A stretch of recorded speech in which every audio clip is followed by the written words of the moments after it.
Oh, and we're live by the looks of it. So, hello and welcome to the special author Q&A. I'm Nicola from Listening Books, and we're really excited to be joined by baker and author Kim Joy. So thank you so much for joining us today. How are you doing? I am good. I've been hanging out with my cat Inky. Actually, you can just see in the background there with Yeah. the cardboard box because I'm trying to construct some furniture, but because it's sort of laid out, he's like been glued there. He's just been glued there for days. Oh, bless. Did you see like a cardboard, a boxes, and it was like, I need to be there? Yeah. It's like, this is my happy place. Yeah. Eyes in the book, I guess. I mean, cats are great at finding joy. Yes, definitely. Yeah, Be more cat. Yeah, be more cat is what I always say. Yeah. So hello to everybody signing on today. Hope you're all well. Remember to ask us your questions in the chat box and we'll get to those a little bit later. But yeah, just jumping straight into it. Where do you find your inspiration for your super cute and wildly creative bakes? I mean, you've had like the space turtles, the little umbrellas. I love those on Bake Off. Your monster meringues, and then you got the burrito Swiss rolls too. So obviously cats are a big inspiration there. Definitely, animals in general are a big inspiration, but also probably cats are up there. Yes. That's why I did a whole cat themed baking book where everything looks like a cat. But I think inspiration comes from kind of everywhere. I think sometimes like I see maybe more of a specific example is sometimes I see like a color palette I really like, for instance, and it might not necessarily be in a bake. It might be in, I don't know, front cover of a book or something. And I'm like, oh, I really want to incorporate that into a book. Or sometimes I look at a bake. Sometimes I stare endlessly at a bake and think about how could this be cute? And then I guess thinking of ideas is all about making links between random different things. So I try and do that. But then sometimes I just zone out. Sometimes I put a lot of background television on that's not very sophisticated television, but it helps my brain.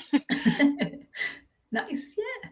And so baking and writing are both really joyful, creative pursuits. How did you approach crafting your first cookbook, especially when it came to selecting which recipes to involve and which bakes? Yeah. So my first cookbook was Baking with Kim Joy, and that was a really nice, easy one because it was the first book. So it's just like, well, here's my favorite things that I want to do. And I wanted a variety of bread, cakes, biscuits, pastries, everything delicious, really. I often lean towards things that I want to eat. But yeah, it's sort of, luckily my publishers are amazing. And they just said, I sent a list of bakes that I proposed, and they were like really happy for me to do my thing. Nice. Yeah. And now I'm a huge like graphic novel fan, like Heartstopper, Critical Role, and that kind of thing. So I really love Turtle Bread. How did you make the leap from writing cookbooks to jumping into graphic novels, and especially with Dark Horse Comics, which is such a great brand publisher? I was so excited to do my own graphic novel, and it was mostly through, I guess, Bake Off as the platform, and then I've always wanted to write something fictional, but then luckily we knew somebody. We know quite a lot of people in the comics industry because my partner owns a shop called Traveling Man. So if anyone's into board games or comics, there's like 4 stores and an online store. And then he runs a festival called Thought Bubble Festival as well. So we know a lot of creators and meet a lot of people. So, but I'm not very good at networking. So he kind of networks, and then I bounce off of him. Hi, yeah. Hello, I'm here. Yeah. Please, I know it worked out. Luck is important. Definitely, yeah, and timing especially. Yeah. So Turtle Bread was like I found it a really moving story about like self-acceptance, finding your community. What inspired you to tell that story? So a lot of it's inspired by my life growing up. I had I had selective mutism in secondary school, so I basically didn't talk in school. There's a lot of misconceptions about it. So for me, it was very severe social anxiety and expressed in that kind of way. and I just really struggled, sort of never really had any friends. So Turtle Bread draws a lot on my own experiences, with the main character having social anxiety, joining a baking club. There's recipes in there as well. And sort of the ups and downs of trying to find your people. Because I really lucked out with finding people eventually when I went to university who sort of really supported me, and that really helped me along my way. Maybe going a bit off topic here. And it's called Turtle Bread because obviously I like making turtle bread, and that features a recipe in the book. But also it's about that shell and that armor that you have on. So it's sort of like the image of the turtle throughout, where we have that exterior shell, but then there's a vulnerability inside, and it's all about slow steps forward. So the book isn't about here's somebody with social anxiety and then they're totally recovered, because I think that rarely ever happens. It always kind of lingers there. So even though I seem kind of, I do a lot of talking like doing this live. I always identify being socially anxious. So I wanted the book to stay true to that. And there's stuff that happens and twists and turns, and I can't say what because you'd be giving everything away. Definitely. And I feel like you perfectly captured that feeling of like fear of rejection and failing that's like really present with anxiety in Yan. What would be your top tips to help come out of your shell, other than finding a bee or a baking club? Yes. I always think it's different for everybody, and I don't want to give like something like just general, because I think it's so specific to you and how you're struggling with your anxiety. For me, I would say I took a big risk. So I went to university and I kind of did the whole fake it till you make it strategy, which has its issues for sure, because you're faking it, and at what point do you stop faking it, and but I was very lucky through that, and I managed to make friends and people who appreciated me. I kind of did that in a not so I decided I'm going to drink loads and this will make people like me. And it sort of works, because you can be like the fun person who drinks a lot and people love that. So that's why it wasn't quite like being true to myself. But I think it doesn't have to be a perfect journey, if that makes sense. Like, it doesn't have to be, I suddenly made friends in like the perfect way. It's evolved from there, and still a lot of people, a couple of people I'm still friends with from university, so it really lucked out. Different things work for different people. Like therapy, I'd always recommend. You might find cognitive behavioral therapy helpful. Not everybody does.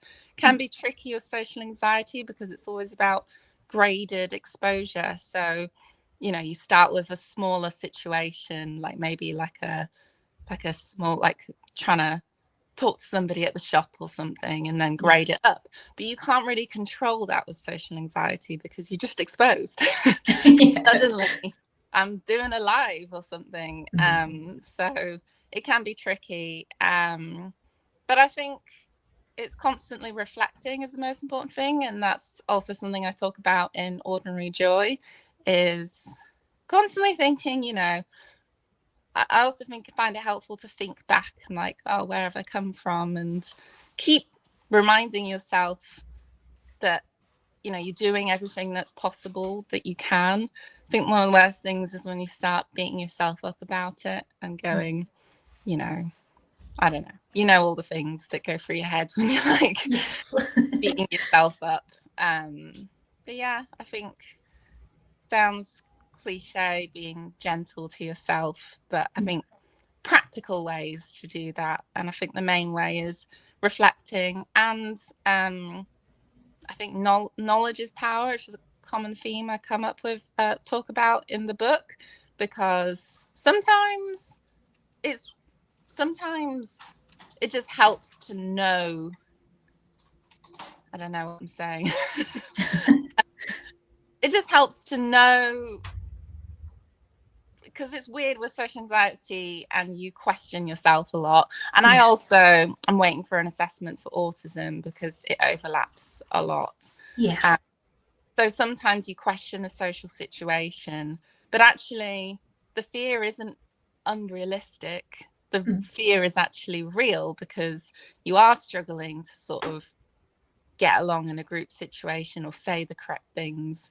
So kind of learning and figuring out how people interact is really helpful for me.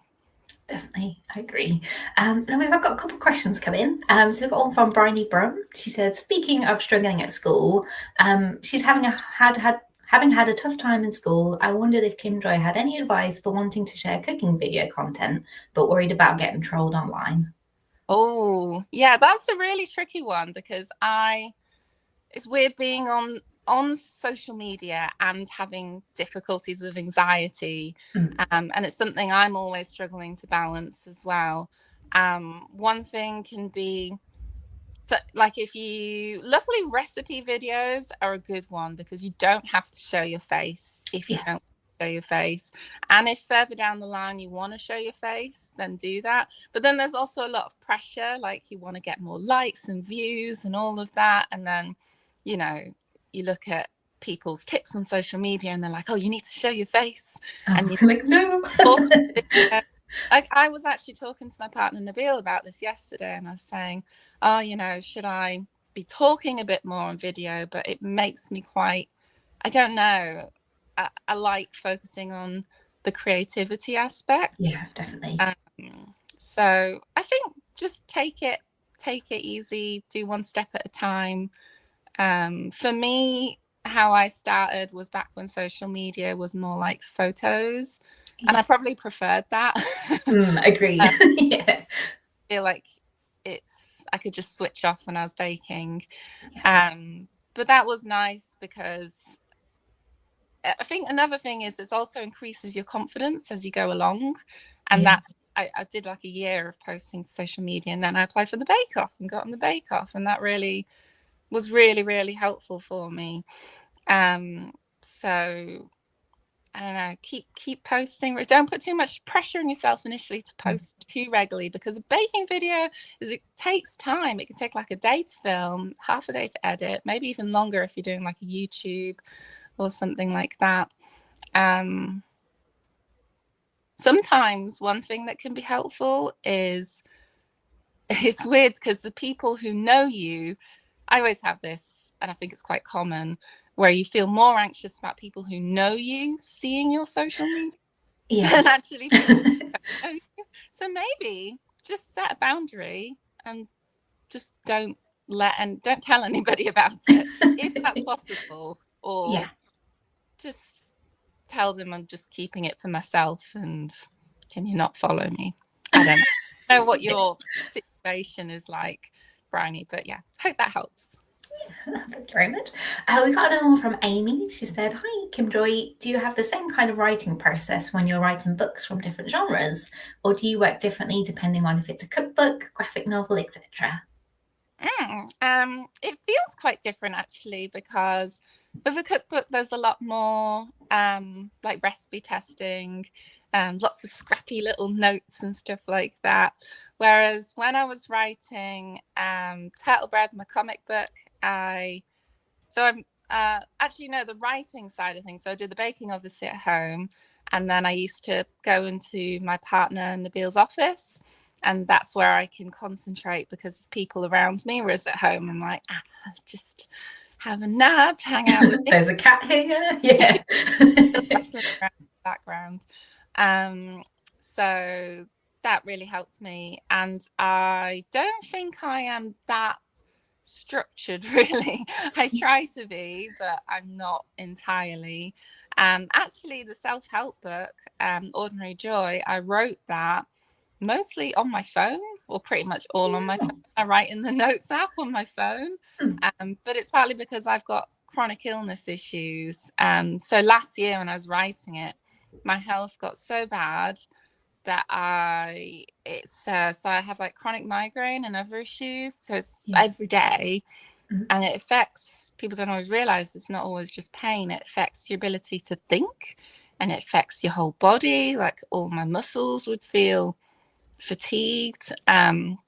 So I wasn't able to think properly, and it was really, really challenging. And I was lucky because I spoke to my publisher, and they said, do you need any assistance? Because I kept pushing the deadline back, and this is very unlike me. All of my previous books, everything's always on time. You know, I love a deadline, can always meet a deadline. But yeah, this book, I just felt it's awful to lose that, like feeling like I can't write anymore. I just can't do it. So they worked with me and said, do you want a co-writer? And I was like, yes, please. And so I wrote, and luckily partway through it, my health got a lot better, because at first I was like, I don't even think I can do it with a co-writer. So I was thinking this isn't going to happen at all. But then I was able to do the majority of it anyway. So that was really good. So I just wrote like loads in my notes, and then she condensed it down basically. So that was really, really helpful. But I thought it's an important thing to do, because otherwise the story wouldn't be out there. And I think it's good to get voices from different people. So yeah, I was really happy to have been able to do Ordinary Joy.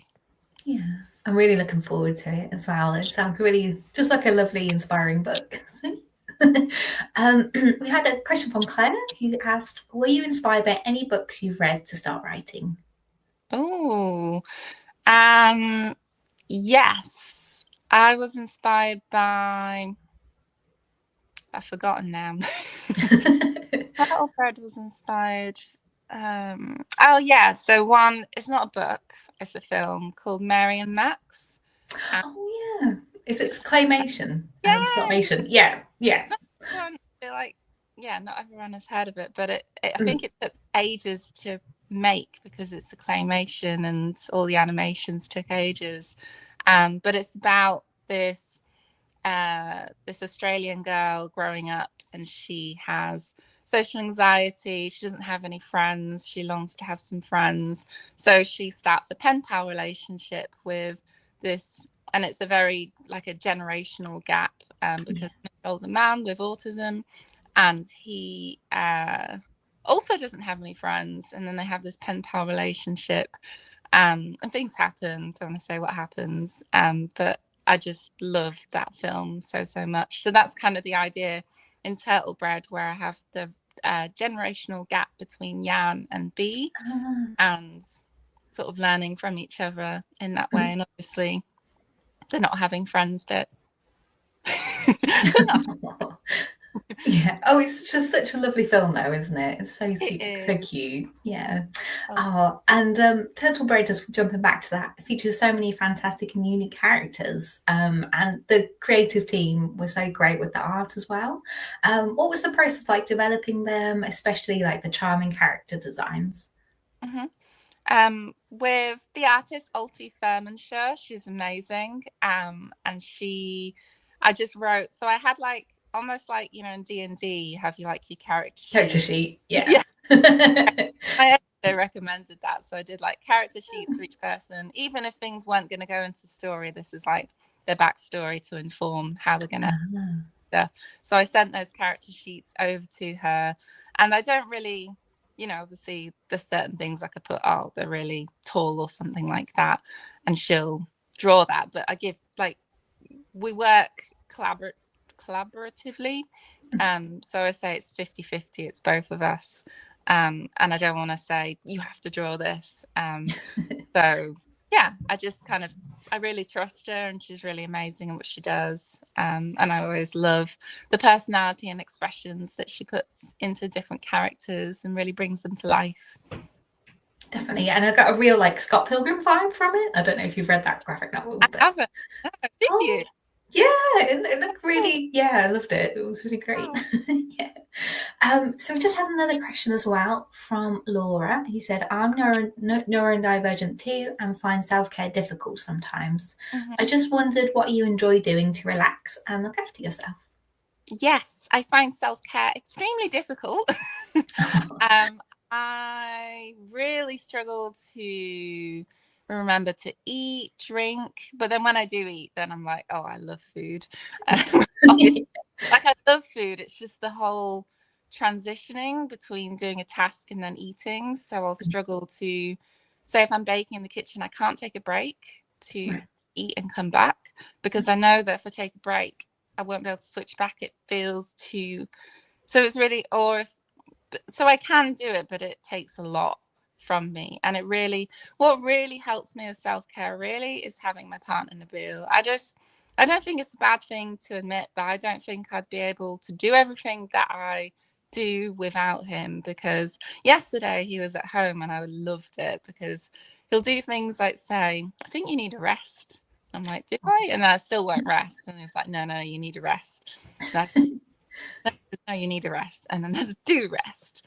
And I'm like, Mm. I just need a rest. And it'll make me a cup of tea and stuff like that. So a lot of my self-care comes externally. But things I actually do to relax is hang out with my cats. I've mentioned that a few times. I love lately I've been struggling to do things to relax. But one of the things I love is candles. I've talked about this a bit in Ordinary Joy. I love being comfortable. Mm. It's one of the things I feel like if there's anything I'm an expert in, it's being comfortable. Yes. Um, I just know what I need to be comfortable because I have a lot of sensory issues as well, and I think that's where it comes from. Um, so yeah, lovely candles on, really like make the room all cozy, get a nice heated blanket. I've got a heated blanket on me now, but it's Yes. not on. Yeah, hang out with my cats, eat some tasty food, do some baking. I love bread. Bread is the most relaxing thing for me to bake. Good focaccia is incredible. If you haven't made focaccia, I highly recommend it. Yeah, I love being surrounded by plants and nature as well. Definitely. I mean, related to that, Lisa, I think that's how you pronounce your name. Apology for that wrong. They said, I hug trees to relax. I discovered doing this during lockdown. Tree trunks, which are torso size, are particularly satisfying. Oh. Oh, what was that again? To create Hugging trees. hugging trees. I want to hug a tree. That sounds nice. Like a big tree trunk or a small tree trunk. They say tree trunks, which are torso sized. I'll just yeah, that makes sense. Yeah, I'll have to check out. There's trees in my garden. So I'll Oh, check no. them out and assess which is torso sized. Yeah. Nice. So yeah, congratulations on your upcoming book, Ordinary Joy. That's out later this month. What can readers expect from that? Especially, obviously, lots of candles, lots of cat chat. Um, I kind of talk a lot about my own stories in Ordinary Joy, and there's different chapters that focus on different areas. But the most important thing I try to get across in the book is, so I talk about my own experiences, but also, none of the book is like, this is what you have to do kind of thing. It's all, this is what works for me. And here are things that I try and reflect on that can help me. And here are some things that could help you. But obviously, it's different for everybody. So I try to take into account just different privileges that everybody has, and try to make it, there's certain things like, for instance, in the laziness doesn't exist chapter, which is one of my favorites, I talk about how everyone has a different amount of resources, I guess you can call it. So a different amount of energy. So you might have less because you have like a disability, for instance, or you might have more because you have a lot of money. Or you just have more to expend, or you have really good health or something like that. Or but then you have a certain amount to spend it on. So everyone has these resources or this resources, and then you need to divide it up between your responsibilities in life and also relaxing. So you could be relaxing, work, travel, eating, self-care, all of those things. And not everyone has the same amount. So you might, and you can't just add more to it. So if you want to have more self-care time, you need to take away time from work time. Or if you want, everyone's like, I need to work harder, but then you need to sacrifice something else. And so I always say that nobody's sat on a big pile of resources and not doing anything with it. It can look like that to other people, and calling somebody lazy is like a moral. I really like, it's like saying, oh, I'm hardworking, but you're lazy. But you can't actually see what's below the surface and what resources somebody has. Or some people have to spend it on different things, like if you have childcare or more responsibilities, care responsibilities, or loads of other things, then you have less time for things like work, etc. Then there's certain things that are valued less. So if somebody was caring for somebody, 30 hours a week, that would be valued less than somebody working and earning a lot of money for 30 hours a week. So it would be judged differently, and that's just a societal thing.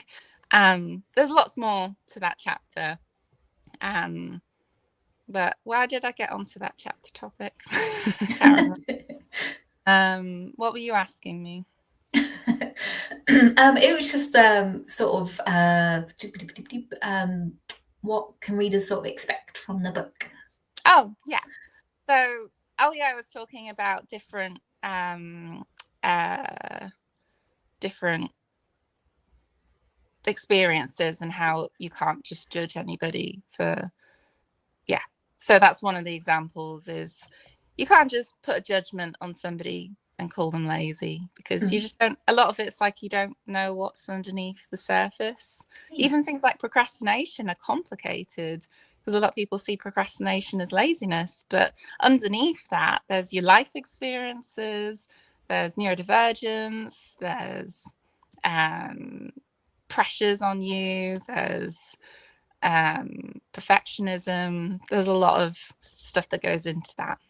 Yeah, definitely, as well as social batteries as well. And being, if you're introverted or extroverted. I don't know if you watch What We Do in the Shadows, but there's like the energy vampire. It reminds me of that.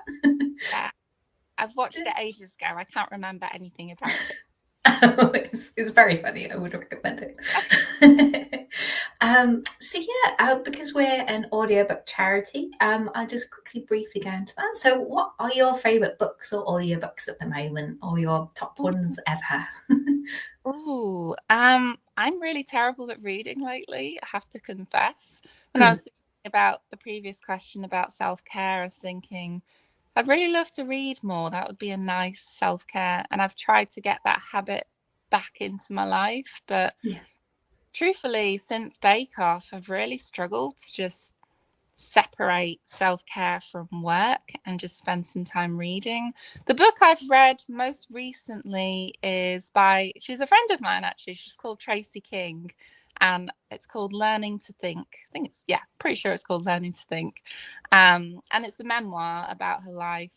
I don't want to say too much, but she grew up in a very working class background, and had a lot of difficulties growing up, and sort of religious, like her family was very religious. And so it's called Learning to Think because she herself she was really into reading and literally learning to think for herself and exploring.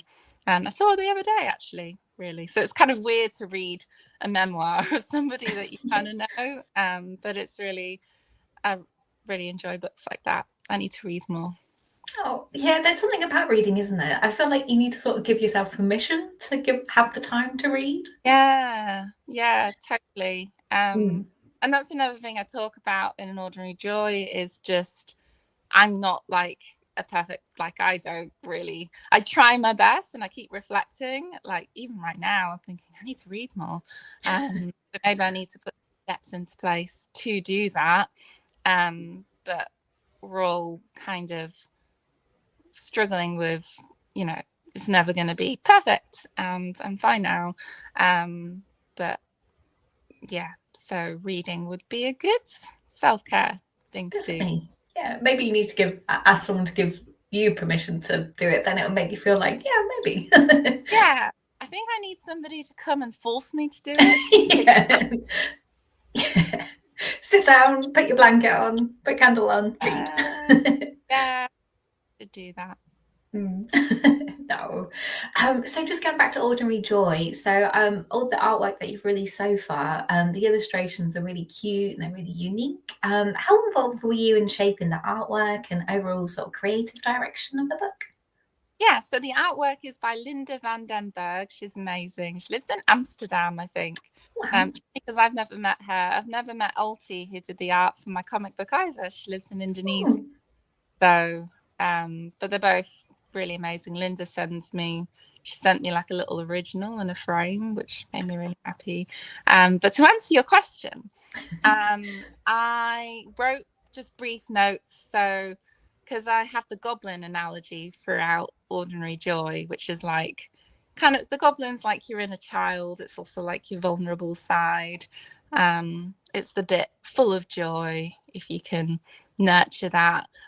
So we've got like little goblin illustrations throughout the story. So I just wrote like maybe a single line. Can we have a goblin looking in the mirror, judging itself, kind of thing? And I think it brings a little bit of that humor and lightheartedness to the book. And just goblins are really fun. I identify being a goblin. So, and then she kind of takes it and does her own thing. Nice. Yeah. Just going back to goblins, yeah, I call my cat goblins sometimes. They have, when they have like the zoomies and that kind of thing, they have, goblin mode. Cats are pure goblins. Yes, chaos creatures. Yeah, they just do their own thing. They're amazing. Definitely, yeah. I've got another question from Amy. She said, do you think you'd ever like to write a novel or another fiction book? Yes, I would. I may be working on one. Oh. Not going to say any more there. Okay. TBC. Yes, yeah. So looking back on your journey from baking to books to graphic novels, what would you say is one moment that's really stayed with you or helped shape your creative path? That's a big question. Baking books, what is a moment that has stayed with me or shaped my creative path? I mean, Bake Off definitely has. It's interesting because that's kind of the obvious answer, I guess. But prior to that, I worked in mental health. So I worked various different roles. So I didn't really stay in a job for like more than 6 months to a year because I was trying to my aim was to become a clinical psychologist. So you need a variety of experience in different fields, and it's really hard to get onto. And so that never happened because the Bake Off happened. So that definitely changed the trajectory of my life. But I'm still very interested in psychology, of course. What else has changed? It's a really hard question, is that one? Sorry. Like prompts or examples?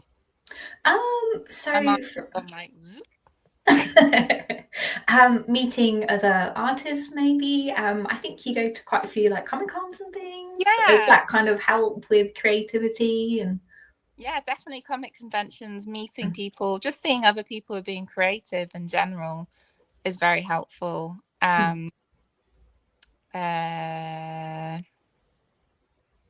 Trying to think of specific examples, but my brain is very blank at the moment. But there's a lot of moments that have helped me and propelled me along. Probably meeting my partner Nabil made a massive difference. I don't think I would have applied for Bake Off without that. I talk about this in Ordinary Joy, but it's important to have, or very helpful to have, kind of, I always use the analogy of like you have a rock, and that's like your support system. And in order to be vulnerable, everyone, being vulnerable is strength, obviously.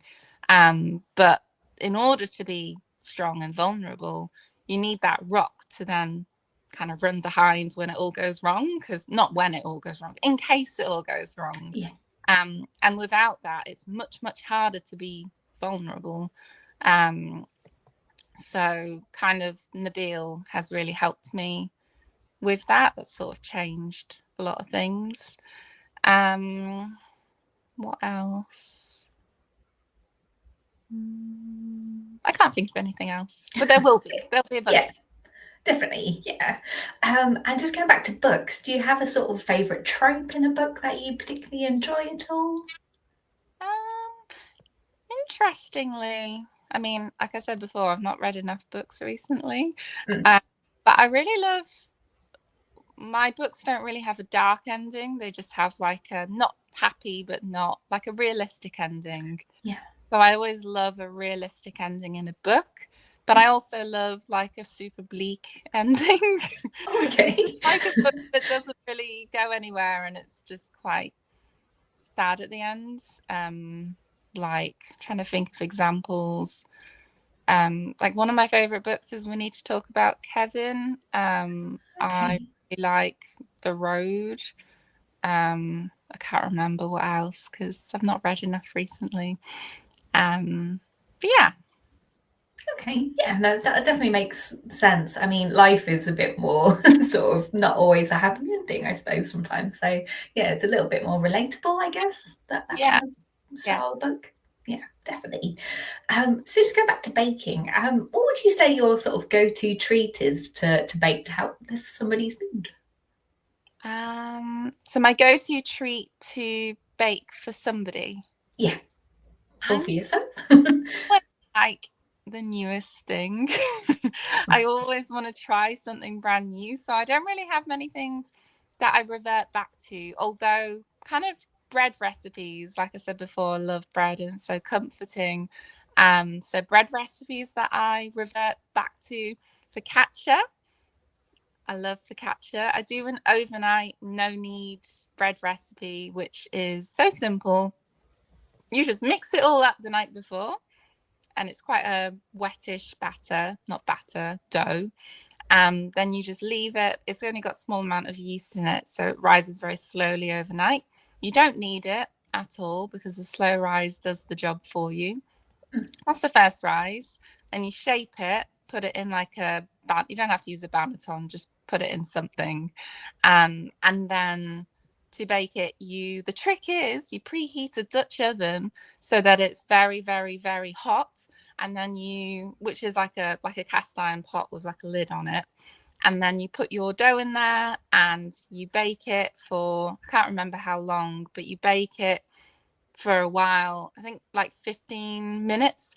Take off the lid, and what the Dutch oven does is it helps with the oven spring. It recreates like a professional baker's oven, so they inject steam into the oven.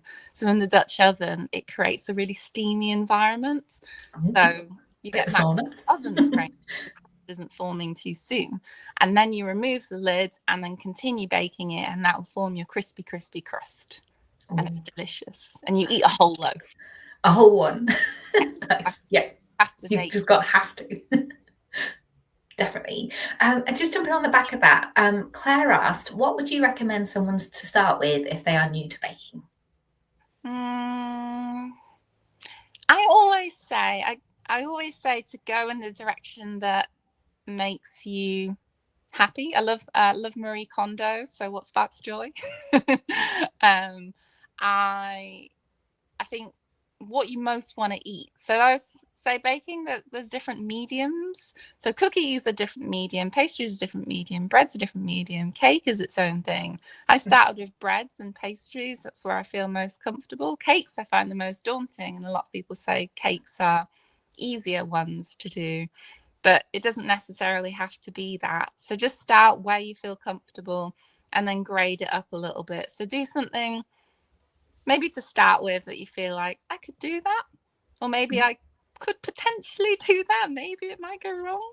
And then from there on, build on that. So maybe you might make, I don't know, a chocolate chip cookie. And then you might just want to keep refining that recipe until you have like your go-to chocolate chip cookie. Or you might be like, actually, I just want to try something different. Let's not just focus on the cookie. Let's just do a cake. Yeah. And as long as it's something that you're going to enjoy eating and kind of enjoy the process of, that's important. And it's tricky at baking because it can like sort of reinforce perfectionism because there's a thought of baking, it's very scientific, you can't just make a mistake. But I always say the more better you get at baking, the more you can sort of break the rules a little bit. But once you know like the fundamentals, but at the beginning, just don't be too. I always do this. If I make a mistake, I am just like really moody. Moody. But I do, for some reason, within a few hours, I'm like, no, I'm determined now. I'm back on it. Or the next partner, Nabil, always laughs at me, says, can't you just skip to tomorrow because tomorrow you won't care? And he's right. I don't care. I'm more determined. So yeah, mistakes is learning. You're going to make mistakes, so just expect them to happen. And the good thing about baking is that's why I like bread. I find it's quite forgiving. Actually, maybe it's not. It doesn't rise properly. Cookies are forgiving, so you can all. Yeah, definitely. And I think embrace the mess as well is a good one to go for. I kind of enjoy my book Baked Joy is all about that. There's different chapters on embrace the chaos, which is a similar kind of thing, and just inject a bit of magic into it. It can get messy, is baking. But yeah, just embrace it rather than fight it. Definitely. Yeah. Embrace the goblet mode. Yeah. And if you were starting with kids, would you say, cookies would be a good start then, or bread? My friend's kid came, I'm trying to think what I made. So my friend's kid came round maybe a few months ago. I was going to say the other day. And I did cookies with them. So I did, so I'd say cookies is probably a good go-to. There's these really fun cookies on the cover of my book, Baked Joy. They're just like multicolored, triangular shaped little cookies with different little faces on them. And they're really fun because you can just make the dough, hand it over to kids, and they shape it, just like say, shape it however you want, and then make little icing, and then at the end they can just pipe whatever they want on it. Nice. And then you can choose different themes, I guess. Maybe you can make it like, I don't know, like Totoro or something.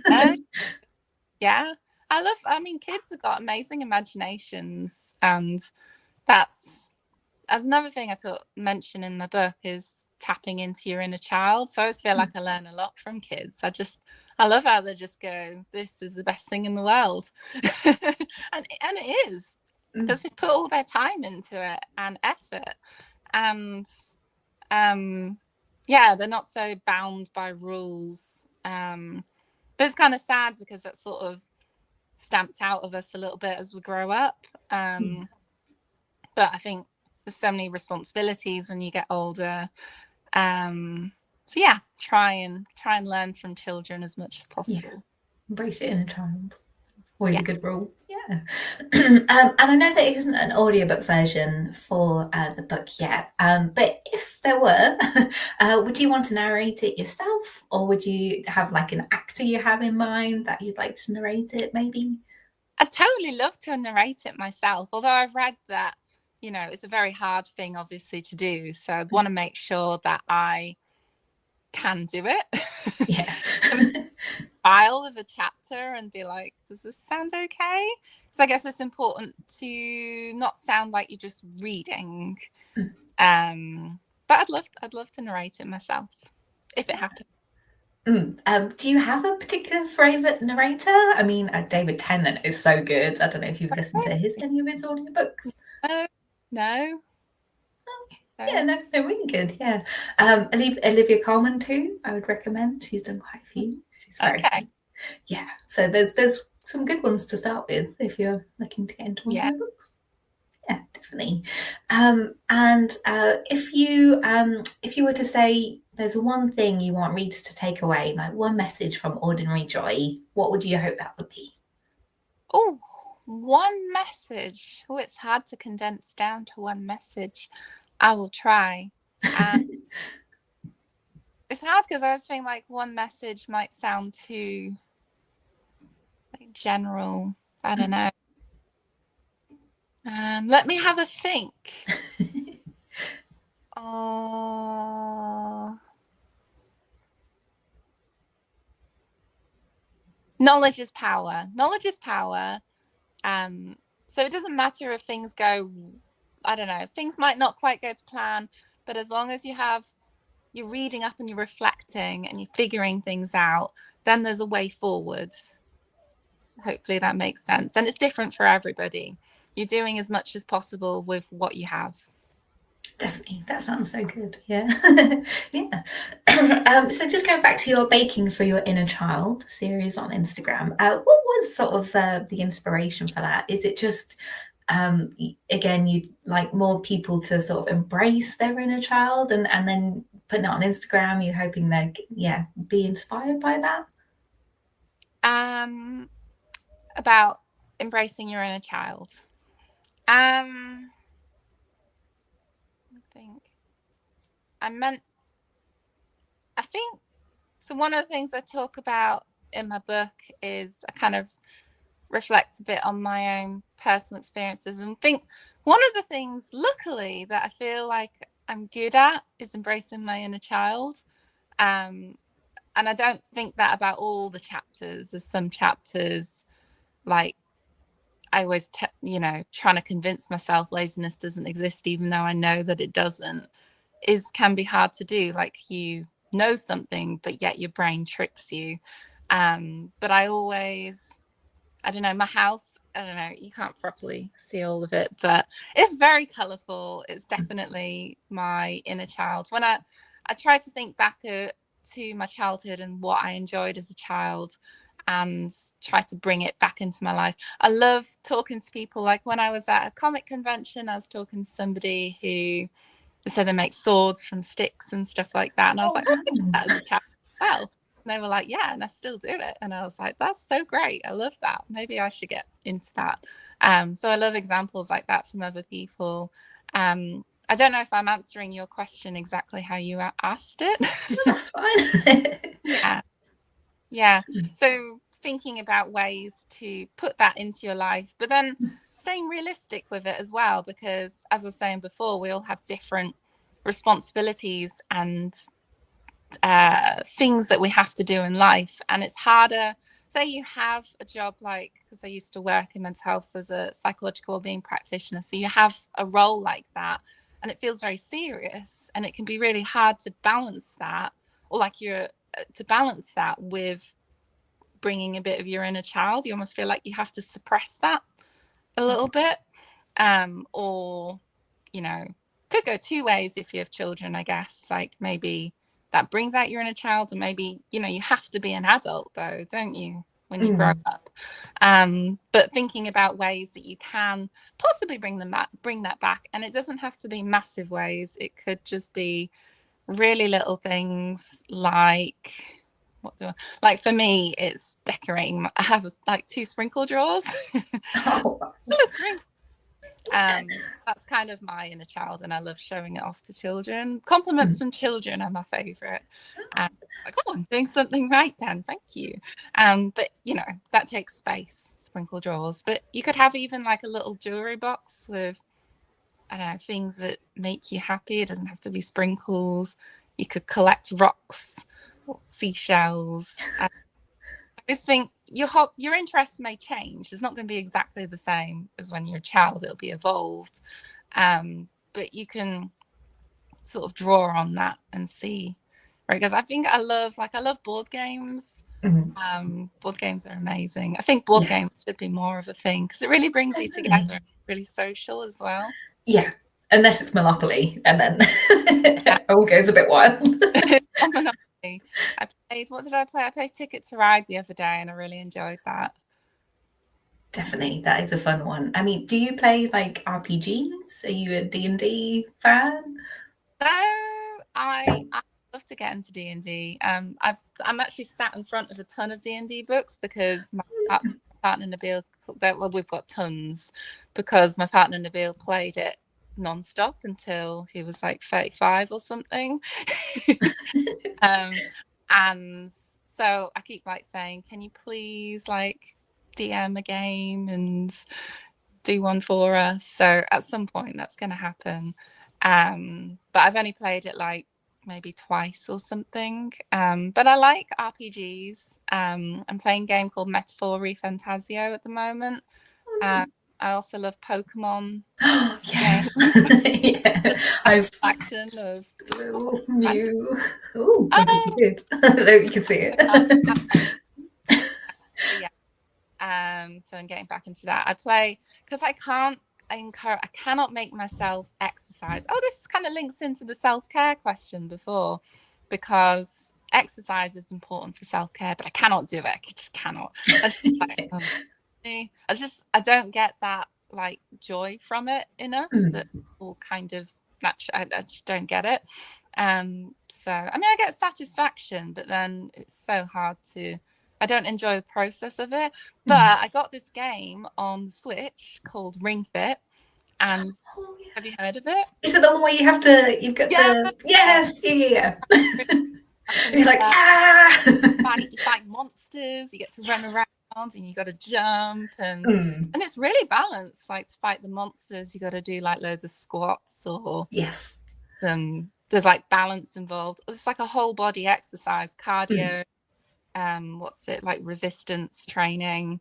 Highly recommend Ring Fit if you're into games and not into exercise. And you could listen to an audiobook whilst you do it. Although I just listen to music because I need something to drive me. Yeah. Yeah. Are you like a big Switch fan then? Do you like Zelda or all that kind of thing as well? That's always nice cozy games. I like coziness, definitely. I don't play that many games lately, which is sad. Although I say that, but I do play some, but not as much. I'm gonna play. Is it out? I think it's out, or I haven't started. It's called Silk Song, which I'm trying to set up my computer for. It's just like a little jumpy platformer game. It's really fun. And what was I saying about oh yeah, I grew up playing Final Fantasy. Nice. Yeah. I love Final Fantasy 9 is my favorite, but that's because it's the first one I played, so I think that's what tends to happen. Then I went back and played 7, and I'm playing the remake of Final Fantasy 7 as well, but because it's all in different parts, I played part 1 and now it's too long in between, so yeah, I like it. But again, I need to do a little bit more to relax. Yeah, definitely. Especially when we're going into like the bear months. So they're always good cozy games and that kind of thing. I mean, yeah, do you have any, as we're going into the bear months, do you have any tips for like, when it gets darker and that kind of thing, other than like rewatching Gilmore Girls for like the 50th time? It's funny because I actually prefer the darker months. Okay. But then I have light sensitivity. I don't know if it's linked to I don't know. I have a lot of sensory problems. It really interferes with my whole life. So weirdly, when it starts getting darker, I energize. Okay. I do. And it's like a switch, and it's really weird. Like sometimes I'll say to my partner, I'll say, I'm feeling really like just not right and awful. And he's like, oh, don't worry. In 2 hours, it'll be dark and you'll be fine. And he's right. I don't know. But it's a very real phenomenon with me. So I do actually enjoy the darker months. So why do I enjoy it? I think you have to really lean into the coziness aspect, like we've been talking about. So you're not going to be able to make it suddenly bright unless you have one of those sad lamps. Yeah. They're really helpful. If you need that. Oh, and one of those sunset lamps in the morning that kind of gradually comes on and down. I tried that for a little while because waking up is hard. But yeah, leaning into the coziness, doing some nice baking in the dark. Well, not in the dark, but with some lamps. I love lamps, candles, cozy blankets. Get yourself a heated blanket if it's cold. They're also quite cost effective as well, rather than heating your whole house. Yeah. But it's tricky because I know people who are really badly affected by the winter, and when it's getting dark at what times it get dark, like so early. It's sometimes 4 o'clock, isn't it, that early? And it is really tricky. But I know people who do benefit from the sad lamps and stuff as well. Yeah. And I mean, sort of TV gets better in that time of the year. So we've got, obviously, Bake Off is back. Yeah. We've got Strictly. That's always a good one too. And the Great Pottery Throwdown at Christmas. They're always nice watches. Yeah. Have you watched any of the new series of Bake Off? I haven't yet, and I need to.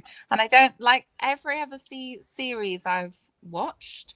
But now I don't know if it's my headspace at the moment. I feel quite don't know what the right word is. Something don't feel quite right. And sometimes Bake Off can make me feel quite stressed because I was on, like, I know what it was like to be on the show, and I think it's like before I was on the show, loved watching it. And now I'm on it. It feels, when you watch something, you just want to switch off.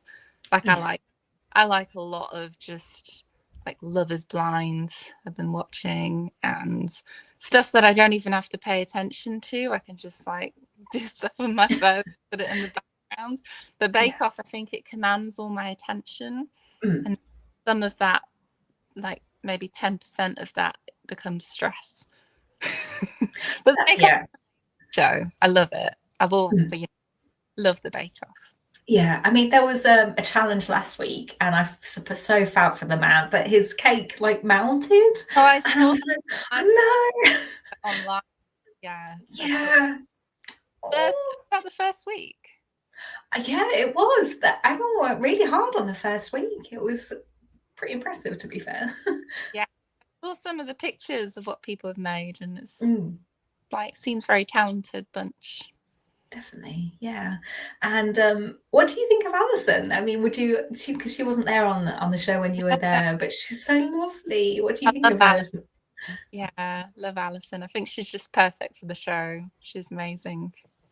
Definitely. I mean, did you see the episode where she fell off the counter? Did I see that, or I think I might have seen that on social media somewhere?